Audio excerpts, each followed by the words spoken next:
یہ دن گزر گیا، پھر 5-6 دن اور گزر گئے۔ ارناط پر انتظار اور اضطراب کی کیفیت طاری رہی۔ اسے جو نظر نہیں آ رہا تھا وہ یہ تھا کہ رات کو سلطان ایوبی نے اپنے گھڑ سوار چھاپا مار اس راستے پر دور تک پھیلا دیے جن پر حجاج کے قافلوں کو گزرنا تھا۔ چند دنوں بعد پہلا قافلہ آتا نظر آیا۔ یہ مصر کا قافلہ تھا۔ گھڑ سوار اس کے ساتھ ہو گئے۔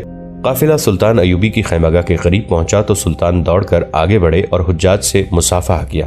انہوں نے عقیدت اور احترام سے سب کے ہاتھ چومے اور اپنی خیمگاہ میں انہیں آرام اور کھانے کے لیے روکا اور ان کے چھاپا مار دور تک حجاج کے ساتھ گئے۔ ایک ہی روز بعد شامی حجاج کا قافلہ بھی آ گیا۔ اس کا بھی سلطان ایوبی نے استقبال کیا، کھانا کھلایا اور اپنے حفاظتی انتظامات میں اسے رخصت کیا۔ اتنے دن کرب کے اندر صلیبی فوج تیاری کی حالت میں رہی اور شہر پر خوف طاری رہا۔ سلطان ایوبی کے جاسوس اپنی سرگرمیوں میں مصروف رہے۔ ایک صبح ارناط کو اطلاع ملی کہ سلطان ایوبی کی فوج جا رہی ہے۔ ارناط اس کے سوا کچھ بھی نہ دیکھ سکا کہ حجاج کے دونوں قافلے سلطان ایوبی کی فوج کی حفاظت میں گزر گئے ہیں۔ سلطان ایوبی کے صرف جاسوسوں کو معلوم تھا کہ اصل مقصد کیا تھا۔ انہوں نے کوچ سے پہلے انہیں اطلاع بھجوا دی تھی کہ فوج کہیں اور جا رہی ہے اور وہ جاسوس ارناط کی نقل و حرکت کی اطلاعیں دیتے رہے۔ 27 مئی 1187 عیسوی بمطابق 15 ربیع الاول کے روز سلطان ایشتر کے مقام پر جا خیمہ زن ہوئے۔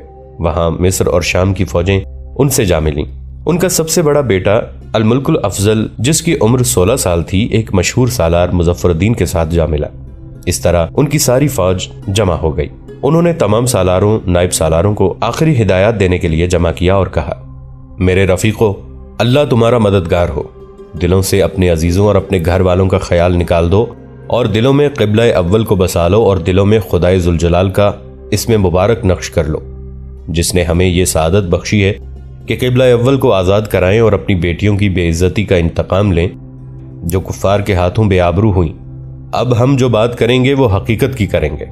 ہماری تعداد دشمن کے مقابلے میں کم ہے اور آپ کا مقابلہ 7 صلیبی بادشاہوں کی متحدہ فوج کے ساتھ ہے، جس میں 2200 سر سے پاؤں تک زرہ بختر میں ڈوبے ہوئے نائٹ ہیں۔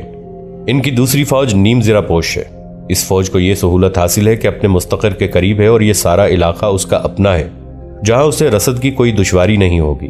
ہمیں 2 جنگیں لڑنی ہیں، ایک براہ راست دشمن کے خلاف اور دوسری ان دشواریوں کے خلاف جو ہمیں درپیش ہوں گی۔ یہ دشواریاں دشمن کی طرف منتقل کرنی ہیں۔ انہوں نے نقشہ پھیلا کر اپنی تلوار کی نوک سے سب کو بتایا کہ ان کا میدان جنگ کون سا ہوگا۔ جو سالار جگہ سے واقف تھے انہوں نے چونک کر سلطان ایوبی کی طرف دیکھا۔ ان کی آنکھوں میں حیرت تھی۔ سلطان ایوبی ان کے استجاب کو سمجھ گئے اور مسکرائے۔ یہ ہتین کے مضافات کا میدان ہے، انہوں نے کہا۔ آپ سوچ رہے ہیں کہ یہ زمین سوکھے ہوئے درخت کی کھال کی طرح خشک، اونچی نیچی اور موسم کی بے رحمی سے کٹی پھٹی ہے، اور یہ زمین اتنی پیاسی ہے کہ انسانوں اور ہمارے گھوڑوں کا خون پی جائے گی۔ آپ نے دیکھا نہیں کہ اس کے ارد گرد اونچی نیچی ٹیکریاں ہیں؟ ہاں، یہ سب بے آب و گیا اور پیاسی ہیں، یہ لوہے کی طرح تپ رہی ہیں۔ آپ کی آنکھوں میں جو سوال ہے وہ سمجھتا ہوں۔ وہ کون سی فوج ہے جو اس جہنم نما علاقے میں لڑے گی؟ وہ ہماری فوج ہوگی۔ آپ کے ہلکے پھلکے سواروں کے دستے یہاں تتلیوں کی طرح اڑتے پھریں گے اور وہ لوہے کے لباس میں ملبوس نائٹوں اور نیم زرہ پوش صلیبی سواروں کو نچاتے پھریں گے۔ دشمن کے یہ سوار اور پیادے لوہے کی تپش سے بہت جلدی پیاس سے بے حال ہو جائیں گے اور لوہے کا وزن انہیں اتنی پھرتی سے حرکت نہیں کرنے دے گا جس تیزی سے ہمارے سوار بھاگے دوڑیں گے۔ آپ جانتے ہیں کہ میں ہر کارروائی جمعہ کے مبارک روز کیا کرتا ہوں۔ میں اس وقت آگے بڑھوں گا جب مسجدوں میں قوم خطبہ سن رہی ہوگی۔ یہ وقت قبولیت کا ہوتا ہے۔ میں نے ہر قصبے اور ہر گاؤں میں اطلاع بھجوا دی تھی کہ جمعہ کے روز دعاؤں میں اپنے ان مجاہدین کو شامل رکھا کریں جو جمعہ کی نماز سے محروم ہو کر میدان جنگ میں زخمی ہو کر گرتے ہیں، اٹھتے ہیں اور جمعہ نہ پڑھ سکنے کا خراج لہو کے نذرانوں سے ادا کرتے ہیں۔ یہ وہ ہوگا جب سورج سر پر ہوگا اور لوہے کو بھٹی کی طرح گرم کر دے گا۔ اور یہ دیکھو، یہ گلیلی کی جھیل ہے اور یہ دریا ہے۔ انہوں نے تلوار کو چھڑی کی طرح نقشے پر مار مار کر بتایا۔ اور یہ واحد تالاب ہے جس میں پانی ہے، باقی تمام تالاب خشک ہو گئے ہیں۔ یہ وہ مہینہ ہے جسے صلیب کے پجاری جون کہا کرتے ہیں۔ ہمیں پانی اور دشمن کے درمیان آنا ہے۔ میں الفاظ میں دشمن کو پانی سے محروم کر چکا ہوں، اس کو عملی طور پر پیاسا مارنا آپ کا کام ہے۔ دشمن ہتین کے میدان میں لڑنے سے گریز کرے گا، میں اسے یہیں لڑاؤں گا۔ فوج کو میں نے 4 حصوں میں تقسیم کیا ہے۔ آپ دیکھ رہے ہیں کہ مظفر الدین اور میرا بیٹا افضل ہم میں نہیں ہے۔ وہ ایک حصے کو ساتھ لے کر دریائے اردن جھیل گلیلی کے جنوب سے پار کر گئے تھے۔ یہ دستے جبل طور تک پہنچیں گے۔ شاید پہنچ چکے ہوں گے. یہ ایک دھوکہ ہے جو میں دشمن کو دے رہا ہوں. انہوں نے فوج کے باقی 3 حصوں کی تفصیلات اور ان کے مشن بتائے. ان 3 میں سے ایک حصہ اپنی کمان میں رکھا. مورخین کے مطابق یہی حصہ ریزرو اور ٹاسک فورس کے طور پر استعمال کرنا تھا. یہ فیصلہ کن کارروائی کے لیے تھا. ان حصوں کو مختلف مقامات سے دریا پار کرایا گیا. صلیبی اپنے مخبروں اور دیکھ بھال کے دستوں کے ذریعے یہ نقل و حرکت دیکھ رہے تھے، لیکن یہ نہ سمجھے کہ سلطان ایوبی کا پلان کیا ہے. سلطان ایوبی نے جھیل گلیلی کے مغربی کنارے پر تبریہ کے مقام پر ایک پہاڑی پر جا ڈیرے ڈالے. صلیبیوں کو ایک اور بھی دھوکہ ہوا. سلطان ایوبی اکثر چھاپہ مار قسم کی جنگ لڑا کرتے تھے، شب خون زیادہ مارا کرتے تھے. کم سے کم نفری سے دشمن کی زیادہ سے زیادہ تعداد پر ضرب لگاؤ اور بھاگو کے اصول پر حملے کرتے اور دشمن کو پھیلا دیتے تھے. صلیبی ان کی اسی جنگ کے لیے تیار تھے. ان کی فوج کا جو حصہ مظفر الدین اور الافضل کی زیر کمان دریا پار کر گیا تھا، اس نے صلیبیوں کی فوج کی چوکیوں یعنی آؤٹ پوسٹوں پر شب خون مارنے شروع کر دیے. اس سے صلیبیوں کو یہ دھوکہ ہوا کہ سلطان ایوبی اپنے مخصوص انداز سے لڑیں گے، لیکن اب انہوں نے کوئی اور ہی انداز سوچ رکھا تھا. چھاپا ماروں کو انہوں نے حسب معمول وہی مشن دیے جو ہر جنگ میں دیا کرتے تھے. صلیبی فوج قلعہ بندیوں میں تھی اور ماہر بھی تھی. سلطان ایوبی نے تیز رفتاری سے فوج کو اس طرح ڈپلوائے کر دیا کہ جھیل گلیلی جو 1-2 پانی کے تالاب تھے وہ ان کے قبضے میں آ گئے. صلیبیوں کی فوج کے ایک حصے نے سیفوریا کے مقام پر اجتماع کیا، لیکن سلطان ایوبی آگے بڑھ کر مقابلہ کرنے کی بجائے تبریہ کے مقام پر رکے رہے. وہ صلیبیوں کو حطین کے قریب لانا چاہتے تھے. صلیبی آگے آتے نظر نہ آئے تو انہوں نے پیادے دستے ذرا آگے بڑھا دیے اور خود ہلکا رسالہ یعنی لائٹ کیولری لے کر تبریہ پر حملہ کر دیا اور حکم دیا کہ تبریہ کو تباہ و برباد کر کے شہر کو آگ لگا دی جائے. اس حکم پر عمل کیا گیا. تبریہ کا قلعہ ذرا ہٹ کر تھا. فوج قلعے میں تھی. شہر کو بچانے کے لیے فوج قلعے سے نکل کر شہر کو روانہ ہوئی. سلطان ایوبی نے اس کا راستہ روک لیا. سلطان ایوبی نے اپنی فوج کے دوسرے حصے مختلف سمتوں کو روانہ کر دیے تھے. صلیبیوں کی فوج جو قلعے سے آئی تھی اس کی کمان شاہ ریمانڈ کے ہاتھ میں تھی. تبریہ کی ٹیکریوں پر اس کی اور سلطان ایوبی کی آمنے سامنے کی لڑائی ہوئی. قاضی بہاؤالدین شداد اس لڑائی کا آنکھوں دیکھا حال ان الفاظ میں بیان کرتا ہے. دونوں فوجوں کے سواروں نے ایک دوسرے پر حلہ بولا. ہراول کے سوار تیر چلاتے آ رہے تھے. پھر پیادہ دستوں کو بھی میدان میں اتار دیا گیا. صلیبیوں کو موت نظر آنے لگی تھی اور مسلمانوں کو پیچھے دریا اور سامنے دشمن نظر آ رہا تھا. پیچھے ہٹنے کے لیے ان کے پاس کوئی جگہ نہیں تھی، اس لیے دونوں فوجیں اتنے قہر سے لڑیں جس کی مثال تاریخ پیش نہیں کر سکتی. سارا دن لڑائی جاری رہی. رات مسلمان چھاپا ماروں نے دشمن کو پریشان رکھا. دشمن کی فوج اور گھوڑے پیاسے تھے لیکن پانی پر مسلمان قابض تھے. چھاپا مار دشمن کو پانی کی تلاش میں جانے بھی نہیں دیتے تھے. اگلے روز صلیبیوں نے ٹیکریوں پر چڑھ کر لڑائی لڑی. مسلمان بڑھ بڑھ کر حملے کرتے تھے مگر صلیبی بلندیوں سے فائدہ اٹھا رہے تھے. مسلمانوں کا رسالہ چونکہ ہلکا تھا اس لیے انہوں نے ٹیکریوں کا گھیرا کر کے اوپر چڑھنا شروع کر دیا. پیادہ تیر اندازوں نے ان کے سروں کے اوپر سے تیر برسائے. اتنے میں صلیبیوں نے دیکھا کہ ان کے کمانڈر کا جھنڈا نظر نہیں آ رہا. یہ فوراً ہی معلوم ہو گیا کہ ان کا بادشاہ ریمانڈ میدان جنگ سے بھاگ گیا ہے. حالانکہ اس نے صلیب اعظم پر ہاتھ رکھ کر اپنے اتحادیوں کا وفادار رہنے اور پیٹھ نہ دکھانے کا حلف اٹھایا تھا. مورخ لکھتے ہیں کہ صلیب اعظم حطین کی اس جنگ میں ساتھ لائی گئی تھی. صلیبیوں کے بھاگنے کے راستے مسدود ہو چکے تھے. وہ اب دفاعی جنگ لڑ رہے تھے. بلندیاں ان کی مدد کر رہی تھیں. یہ دن بھی گزر گیا. مسلمان فوج نے بے انداز خشک گھاس اور لکڑیاں جمع کر کے صلیبیوں کے ارد گرد آگ لگا دی. رات کو سلطان ایوبی کی فوج گھاس اور لکڑیاں جمع کرتی اور آگ تیز کرتی رہی. دن بھر کے بھوکے پیاسے اور تھکے ہوئے صلیبی ٹیکریوں پر جھلسنے لگے. ان میں سے ایک دستے نے بھاگنے کی کوشش کی لیکن مسلمانوں نے ان میں سے کسی ایک کو بھی زندہ نہ جانے دیا. دوسرے دن صلیبی فوج نے ہتھیار ڈال دیے اور جرنیلوں سمیت سلطان ایوبی کی قید میں آ گئی. سلطان ایوبی کی فوج کے دوسرے 3 حصے مختلف جگہوں پر اس قسم کی جنگ لڑ رہے تھے کہ کبھی صلیبیوں کے پہلو پر حملہ کرتے اور نکل جاتے اور کبھی عقب پر حملہ کر کے ادھر ادھر ہو جاتے. 1-2 پیادہ دستے اس انداز سے دشمن کے سامنے رہے کہ آگے بڑھتے اور پیچھے ہٹاتے. اس طرح دشمن حطین کے میدان میں آ گیا مگر اس وقت تک وہ اور ان کے گھوڑے پیاس سے ادموئے ہو چکے تھے. دوستو آج کے لیے اتنا ہی. اسی کہانی کی اگلی قسط کے ساتھ بہت جلد حاضر ہوں گے. نیچے کامنٹ سیکشن میں اپنی رائے کا اظہار ضرور کیجیے گا. ہمارے اس چینل کو سبسکرائب کر کے نیچے موجود بیل آئیکن کو بھی ضرور کلک کیجیے گا. اگلی ملاقات تک کے لیے ہمارا اور آپ کا اللہ نگہبان۔